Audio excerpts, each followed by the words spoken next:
Lakers bringing in Dennis Schroder is a really interesting sign, right? You hear all the reports of Westbrook potentially coming off the bench and, him having to compete for a starting job. Also, it kind of signals like, hey, there's going to be a trade, right? Russ, Utah, they're still having conversations. They're still having negotiations. That seems to be the most likely scenario, right? And Dennis Schroder kind of seems to be that signal of like, hey, this is happening. Trade's happening. We have way too many point guards otherwise. So a trade has to happen for this to make sense.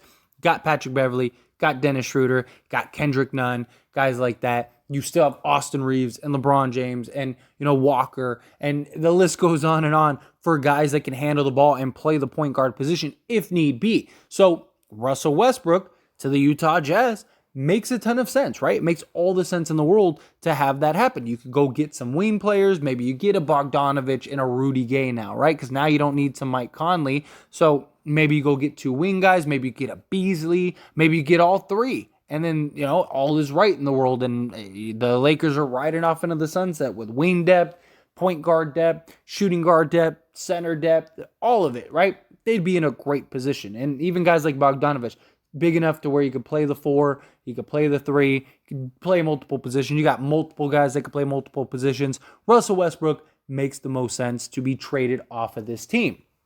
But what if it's not Russell Westbrook? What if the Jazz and the Lakers can't come to a deal? What if this was actually a sign of a trade, but a smaller trade? It wasn't a sign of a Russell Westbrook trade. What if it was a sign of a Kendrick Nunn trade?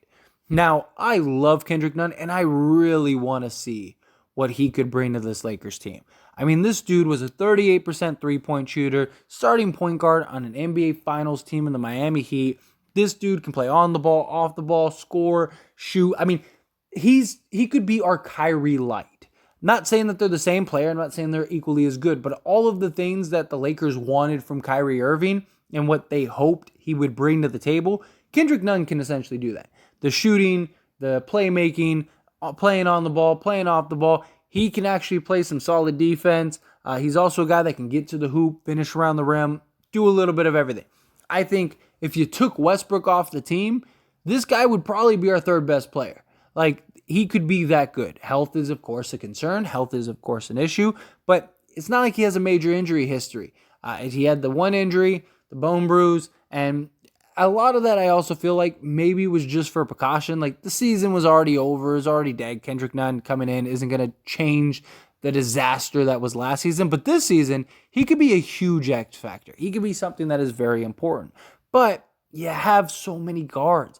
And if you can't get a deal done for Russell Westbrook, he's probably your best option. You move off of Kendrick Nunn, you move off maybe a couple seconds, something along those lines, and you try to go get a wing player. So like, what if you could do Kendrick Nunn in 2 seconds for a Cam Reddish? Or Kendrick Nunn and like maybe a pick swap. Because I don't think Cam Reddish is worth one of the first round picks. I just don't. And I'm somebody that's very high on Cam Reddish. 6'8", 7'1" wingspan, 3 and D. I mean, guy can play the 3, play the 4. He's a guy that can do everything. Young, a guy that you could have for your future. He's, a guy that just doesn't seem to be working in New York. And this dude has all the upside in the world. And I feel for Cam Reddish. Guy came in, he was drafted by an Atlanta Hawks team, and immediately they went and got veterans that played his position. Not just one to where he could play backup. No, they got several to where he basically was the third or fourth guy. So then Atlanta gets traded to New York, and Tibbs is like, I don't want Cam Reddish. Don't trade for Cam Reddish. And Rose trades for Cam Reddish anyway, and now Tibbs doesn't even want to play him, and it's just a mess. And then there was the talks of him wanting out, and, it wasn't true. He didn't say that, but come on. The writing's on the wall. They traded Cam Reddish last year to the Lakers, and then the Knicks got greedy as they're putting the paperwork in. The writing's on the wall that Cam Reddish is probably gone, and I think he is somebody that is very obtainable. And I think a Kendrick Nunn for Cam Reddish swap does make sense, especially if they really want to move off of Cam Reddish. But little incentive. Okay, here's a second round. Here's maybe 2 second rounds. Here's a pick swap, because he does have a lot of potential. He's a guy that you keep around for the long haul that could really, benefit from this team. My only concern is, lack of experience, lack of, because I love that we're young. Problem is that like you can't just be solely young. You need to have some vets. You need to have some. That's why I really like the Jazz trade too. Is you're getting like those savvy vets in a deal that really help and just locker room guys. That's why I wanted Mike Conley, but now Mike Conley doesn't make any sense. And if you can't get Bogdanovich, and the Knicks are willing to give you Cam Reddish, I think you go do that. And then that way you have Russ, Beverly, and you have Dennis Schroder. So you basically your guard depth is good. You got Reeves and Walker and Troy Brown and guys like that could play your two. Even Patrick Beverly could play the two, stuff like that. So you got that, and then Cam Reddish slot in behind LeBron. You also have Walker, who has a 6'10" wingspan. He's only 6'4", but that wingspan makes him be able to match up with most wings, stuff like that. Austin Reeves, 6'5", he can, play the three. So you basically got the wing depth versatility. JTA, another guy. You have what you need. You have the depth, and I wouldn't be against that. And it's tough for me because I really like Kendrick Nunn, and I really think Kendrick Nunn could contribute more. And before the Dennis Schroder thing, if this deal was on the table, like even if no picks were involved, like let's say the Knicks were like, hey, we want to move off of Cam Reddish, trade us Kendrick Nunn for Cam Reddish straight up and nothing. Like let's just do that. Like I still would have been like, don't do it. Because I just think what Kendrick Nunn could potentially bring to this team is far greater than taking the chance on Cam Reddish. I think Cam Reddish, his upside is and potential is incredible, but there's just so much unknown.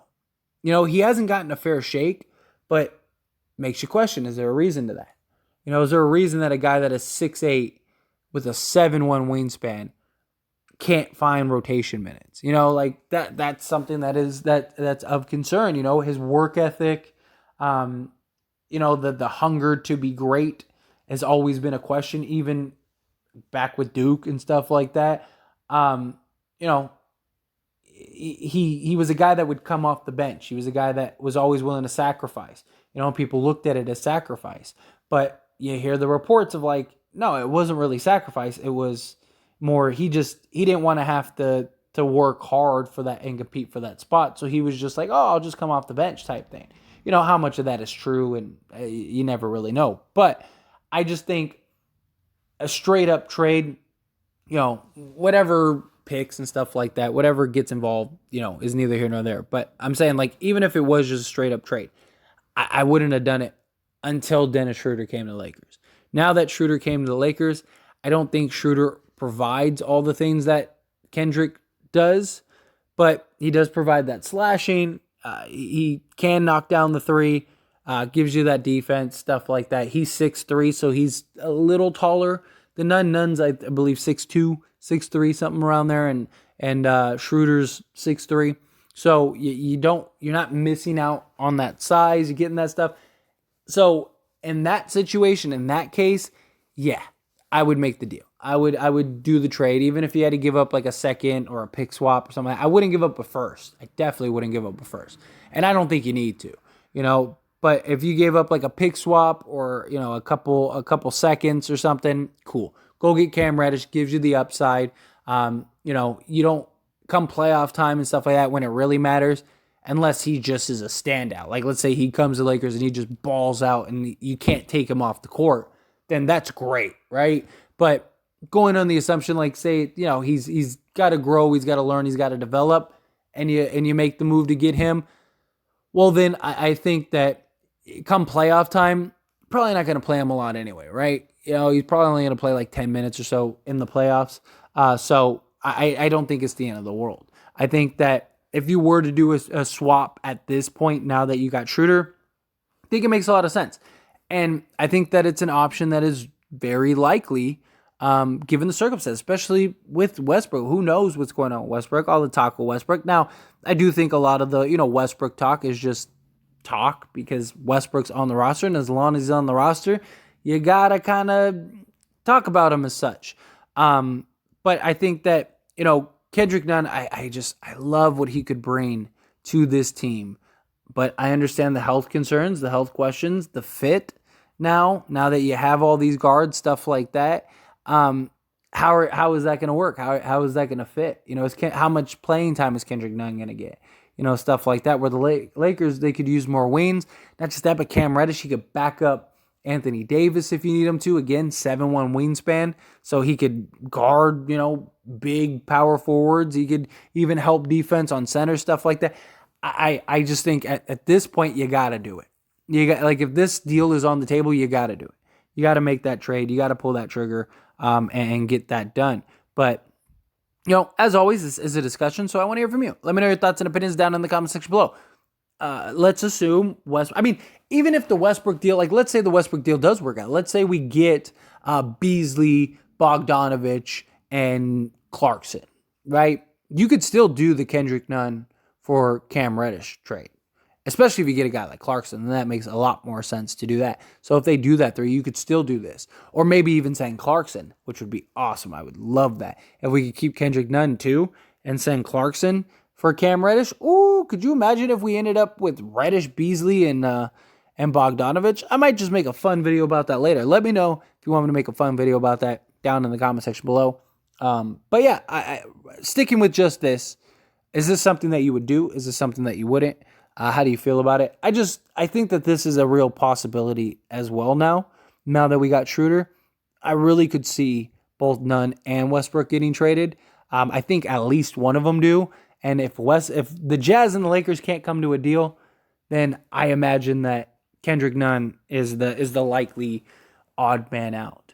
But again, however you feel about it, let me know your thoughts and opinions down in the quick little shameless plug, everyone. If you enjoy my videos and commentary here on this channel, As It Stands Lakers, then check out the link down in the description below and go subscribe to As It Stands. Believe it or not, As It Stands was the first channel. If it wasn't for that channel, this channel would never have existed. Because of the success of that channel, it led me to want to create this Lakers channel. So do me a huge solid. If you're not subscribed over there, go check that out. Go subscribe over there. I talk all things sports, all teams, things like that, not just the Lakers. So if you just enjoy my commentary and want to hear me talk about other things, or you just, are a fan of other sports and other teams, go check that out. I promise you will not be disappointed.